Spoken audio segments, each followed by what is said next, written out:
Kasus ini sungguh menunjukkan kepada masyarakat dan pemerintah hal yang mengagetkan. Banyak pembantu rumah tangga dikirim untuk bekerja ketika mereka masih sangat muda. Para gadis muda ini hampir tidak memiliki siapa-siapa yang bisa diajak bicara atau dihubungi.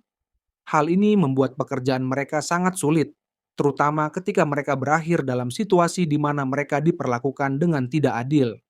Hari ini mari kita bahas kisah sedih Zin Marnue.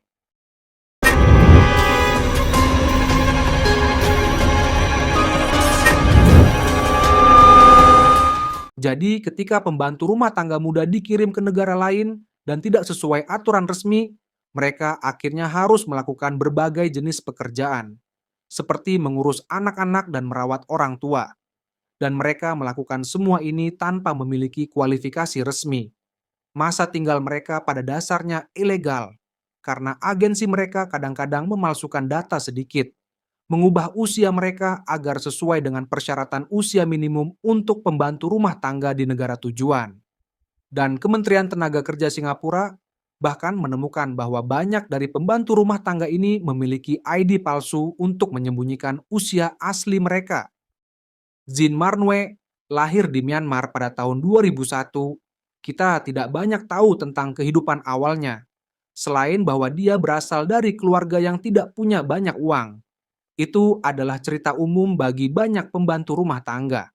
Agensi pembantu rumah tangga di negara asal mereka merekrut dan melatih baik pria maupun wanita, menarik mereka dengan janji pembayaran yang lebih baik di luar negeri, terutama ketika mereka tidak memiliki banyak pendidikan sebagai jaminan. Tetapi Zin masih sangat muda. Dia baru berusia 17 tahun ketika mereka mendaftarkannya. Agensinya mengubah ulang tahunnya agar dia terlihat berusia 23 tahun, yang merupakan usia minimum untuk bekerja sebagai pembantu rumah tangga di Singapura. Dan itulah tempat tujuan Zin. Zin Marnue tiba di Singapura pada Januari 2018 dan segera mulai bekerja untuk sebuah keluarga di sana. Namun, tidak lama kemudian dia pindah ke keluarga lain, dan pada Mei 2018 dia bersama sebuah keluarga India. Sebut saja mereka keluarga Sashi, seperti yang tertulis dalam dokumen pengadilan. Jadi Zin akhirnya tinggal bersama mereka di Blok 791, Choa Chu Kang. Sebagian besar pekerjaannya dengan keluarga Sashi cukup standar seperti mencuci piring, membersihkan rumah, dan mengurus anak-anak. Keluarga itu memperlakukannya dengan baik seperti orang lainnya, dan tidak ada kekerasan atau yang lainnya. Tetapi segalanya berubah sekitar 16 hari setelah dia mulai bekerja, ketika seorang tamu datang untuk tinggal bersama keluarga tersebut. Tamu ini adalah ibu mertua keluarga itu yang berusia 70 tahun, dan perlakuannya terhadap Zin adalah cerita yang benar-benar berbeda. Menurut apa yang dikatakan Zin sendiri, wanita ini keras bahkan kasar terhadapnya. Zin harus sempurna dalam pekerjaannya, atau dia akan dimarahi. Dan itu bukan hanya kata-kata. Ibu mertua itu melakukan kekerasan fisik. Laporan mengatakan awalnya dimulai dengan serangan verbal, kemudian lama-kelamaan menjadi menggunakan benda untuk memukul Zin. Ibu mertua itu tampaknya berpikir bahwa Zin tidak efisien dan tidak bisa mengikuti instruksi sederhana. Jadi Zin pertama-tama akan dipukul, mungkin 3 kali sehari, dan kemudian semakin buruk. Hal-hal seperti sendok sayur digunakan untuk menghukumnya atas setiap kesalahan kecil. Ada beberapa insiden yang benar-benar menunjukkan apa yang harus dilalui Zin. Suatu waktu dia sedang memijat wanita tua itu dan mungkin telah menekan terlalu keras. Tidak tahu apakah dia melakukannya dengan sengaja atau tidak, tetapi dia akhirnya mendapat tamparan keras di wajahnya. Kemudian ada insiden lain di dapur. Zin telah menaikkan kompor terlalu tinggi dan wanita tua itu secara tidak sengaja membakar tangannya. Itu membuatnya sangat marah, sehingga dia benar-benar meraih tangan Zin dan mendorongnya ke arah api. Di lain waktu, Zin secara tidak sengaja menjatuhkan penutup kotak bumbu, dan itu mengenai kaki wanita tua itu. Itu membuatnya sangat marah, sehingga dia memukul Zin di kepala dengan wajan panas. Dan ada satu insiden yang agak tidak jelas.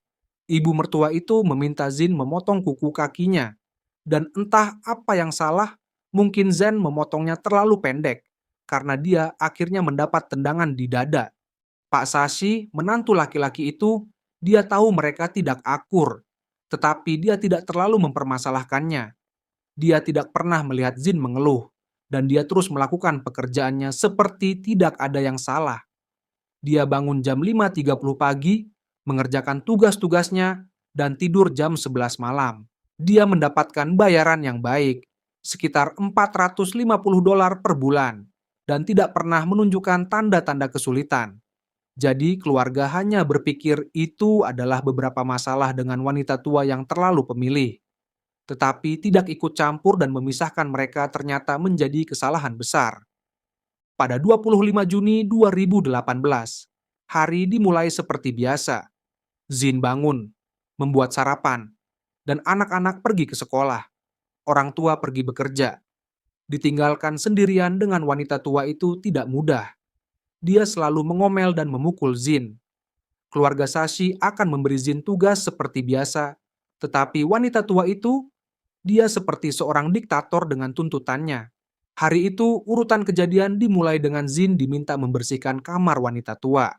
Setelah menyelesaikan tugas ini, wanita tua yang sedang bersantai di sofa dan menonton TV meminta Zin untuk membuatkan secangkir kopi.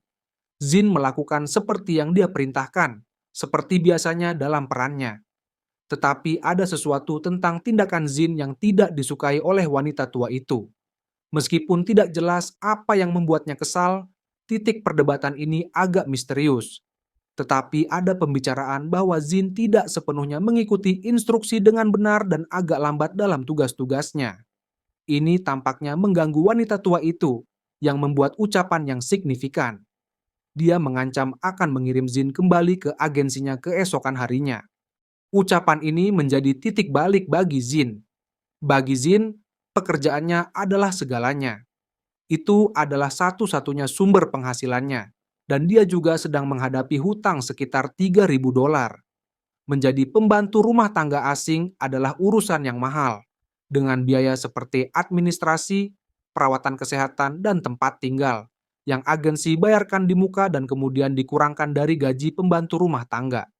Dikirim kembali tidak hanya berarti kehilangan penghasilan bagi Zin, tetapi juga ketidakmampuan untuk melunasi hutangnya. Dihadapkan dengan tekanan yang sangat besar dan perlakuan yang terus-menerus, Zin mencapai batasnya. Dia masuk ke dapur, mengambil sebilah pisau, dan pada saat itu, dia kemudian mengatakan, pikirannya tiba-tiba kosong. Dia mendekati wanita tua yang masih menonton TV dengan tiba-tiba dan agresif. Zin menyerang wanita itu, menusuknya berulang-ulang. Perjuangan itu sangat intens, dengan wanita itu berteriak saat dia menanggung serangan. Zin memusatkan serangannya pada area-area kritis seperti jantung, paru-paru, dan leher, yang menyebabkan wanita tua mengalami kehilangan darah yang parah. Barulah setelah wanita itu roboh, Zin menyadari apa yang telah dilakukannya. Dalam keadaan terkejut, dia melihat bahwa wanita itu sudah meninggal, dan dia tahu dia harus melarikan diri. Selama kehebohan ini, seorang tetangga menjadi sadar akan gangguan tersebut, mendengar teriakan dan kebisingan. Tetangga memberitahu keluarga Sashi, curiga ada yang tidak beres di rumah itu. Meskipun mereka tidak memeriksanya sendiri, khawatir dengan hal ini, keluarga Sashi bergegas pulang, tiba sekitar pukul 3.09 sore. Dan di sana mereka dihadapkan dengan pemandangan mengerikan. Wanita tua tergeletak tak bernyawa di genangan darah dengan Zin tidak ada di dalamnya. Polisi segera dipanggil ke lokasi bersama para medis. Namun sayangnya, ketika mereka tiba dan menilai situasi, mereka menyatakan wanita tua itu meninggal pada pukul 3.29 sore karena sudah tidak dapat ditolong lagi secara medis. Polisi langsung mencurigai Zin setelah dia tiba-tiba menghilang dan mulai memeriksa keluarga Sashi. Keluarga Sashi mengatakan hubungan mereka dengan Zin baik, tetapi mencatat bahwa hubungan antara Zin dan korban tegang. Sementara itu, Zin berhasil melarikan diri dari tempat itu. Dia membawa sejumlah uang tunai dan easy card, serta berusaha menyamar dengan mengenakan rok lengan panjang warna krem dan bando putih untuk menutupi rambut gelapnya. Untuk melarikan diri lebih cepat, dia meninggalkan barang-barangnya yang diingat oleh polisi saat mencarinya. Pengejaran terhadap Zin sudah dimulai. Setelah kejadian tragis itu, Zin merasa bingung dan stres atas kesalahannya. dan dia berkeliling Singapura tanpa tujuan selama sekitar 5 jam. Dia menggunakan berbagai transportasi umum, termasuk bus dan MRT, untuk menghindari tinggal terlalu lama di satu tempat. Kelelahan fisik dan mentalnya terlihat jelas, karena laporan menunjukkan bahwa dia merasa lelah dan lapar, bahkan berhenti untuk makan sendirian di pusat penjual makanan pinggir jalan. Yang pasti pengalaman yang menyedihkan baginya dalam keadaan tersebut. Pada akhirnya, Zin memutuskan untuk mengambil paspornya dan meninggalkan negara itu sebagai cara untuk melarikan diri dari situasi tersebut. Dia memanggil taksi ke agensi kerjanya, meninggalkan sejumlah uang dan catatan yang berlumuran darah di kursi belakang. Awalnya, dia membantah bahwa barang-barang ini miliknya, namun sopir taksi merasa ini sangat aneh, terutama mengingat pengumuman polisi tentang pembantu yang melarikan diri setelah melakukan pembunuhan. Namun, polisi segera mendekati Zin dengan cepat. Hanya 5 jam setelah memulai penyelidikan, mereka menemukannya saat tiba di agensi. Staf agensi yang sudah diberitahu tentang situasi tersebut mengancam akan menghubungi polisi. Meskipun tidak jelas apakah terjadi konfrontasi antara Zin dan staf agensi, penundaan tersebut memberikan waktu yang cukup bagi polisi untuk tiba dan menangkapnya. Selama interogasi yang berikutnya, Zin awalnya membantah keterlibatannya dalam pembunuhan tersebut. Dia membuat cerita tentang perampokan, mengklaim bahwa 2 orang lelaki yang bertanggung jawab dan memberikan deskripsi detail tentang mereka. Ini tampaknya merupakan upaya oleh Zin untuk mengalihkan narasi ke arah perampokan yang berakhir tragis. Tetapi mengapa dia melarikan diri dari tempat kejadian jika dia tidak bersalah? Mengapa dia tidak segera menghubungi otoritas, malah memilih untuk mengembara di jalanan selama berjam-jam dan mencoba mengambil paspornya? Polisi tidak percaya pada ceritanya. Pengakuan Zin Marnwe tentang penusukan terjadi setelah dia awalnya memberikan beberapa pernyataan yang bertentangan. Dia juga menyoroti perlakuan buruk yang telah dia alami dari korban, yang memainkan peran dalam reaksinya. Takut akan kemungkinan dikirim pulang dan menghadapi hutang yang menumpuk, Zin merasa terpojok. Semua ini mencapai puncaknya dalam persidangannya pada tanggal 9 November 2021, 3 tahun setelah dia ditangkap. Sebuah pengungkapan penting dalam kasusnya adalah usia sebenarnya pada saat kejadian.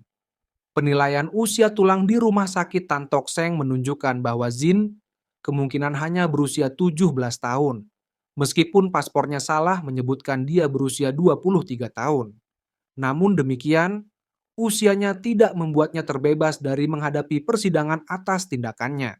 Dia didakwa melakukan pembunuhan, sebuah pelanggaran serius yang berpotensi mengakibatkan hukuman mati atau penjara seumur hidup dengan hukuman cambuk. Beratnya kejahatan tersebut terlihat dari korban yang mengalami 26 luka tusuk. Di pengadilan, pembelaan utama Zin adalah pikirannya tidak berada pada tempatnya. Dr. Tommy Tan mengatakan dia menghadapi campuran antara kecemasan dan depresi, yang benar-benar mengacaukan kondisi mentalnya. Mereka mengatakan bahwa dia berada dalam keadaan disosiatif saat itu, seperti dia tidak benar-benar sadar atau mengendalikan apa yang sedang dilakukannya. Jadi mereka mencoba menunjukkan bahwa kesehatan mentalnya saat itu harus menjadi faktor besar dalam bagaimana pengadilan melihat kasusnya. Untuk memahami secara mendalam keadaan mental Zin selama insiden, jaksa penuntut memanggil Dr. Alias Lijo, seorang psikiater pemerintah. Dia memiliki pendapat yang berbeda tentang hal tersebut. Dia berpendapat bahwa Zin tidak mengalami pengurangan tanggung jawab apapun ketika dia melakukan pembunuhan. Menurutnya, dia tahu persis apa yang dia lakukan dan tidak memiliki masalah mental saat melakukan penusukan. Selain itu, pengadilan mencatat bahwa Zin telah melakukan beberapa langkah terencana untuk merencanakan pelariannya tepat setelah kejahatan tersebut. Setelah 11 hari di pengadilan, mereka mencapai putusan untuk Zin, yang saat itu berusia 20 tahun. Dia dinyatakan bersalah atas pembunuhan. Pengadilan menyimpulkan bahwa itu adalah pembunuhan yang disengaja dan bahwa tanggung jawabnya tidak dikurangi oleh masalah kesehatan mental apapun. Sekarang, Zin bisa saja dihukum mati atau penjara seumur hidup dengan hukuman cambuk. Tetapi karena dia seorang wanita, cambuk bukanlah pilihan. Jaksa penuntut memutuskan untuk tidak mengajukan hukuman mati. Jadi dia menerima hukuman penjara seumur hidup sebagai gantinya. Jadi itu adalah penutup dari kasus Jean Marnwe. Meskipun perlakuan yang dia terima dari wanita tua itu sangat keras, itu tidak membenarkan tindakan Jean. Sekarang dia berada di penjara canggih untuk wanita, dan kami belum banyak mendengar tentangnya sejak itu. Ini adalah situasi yang sangat tragis secara keseluruhan. Hal ini membuat kita berpikir tentang siapa yang sebenarnya salah di sini. Tetapi pada akhirnya, Zin menjalani hukuman atas tindakannya. Itu saja untuk hari ini. Terima kasih telah menonton dan jangan lupa tekan tombol subscribe dan nyalakan loncengnya.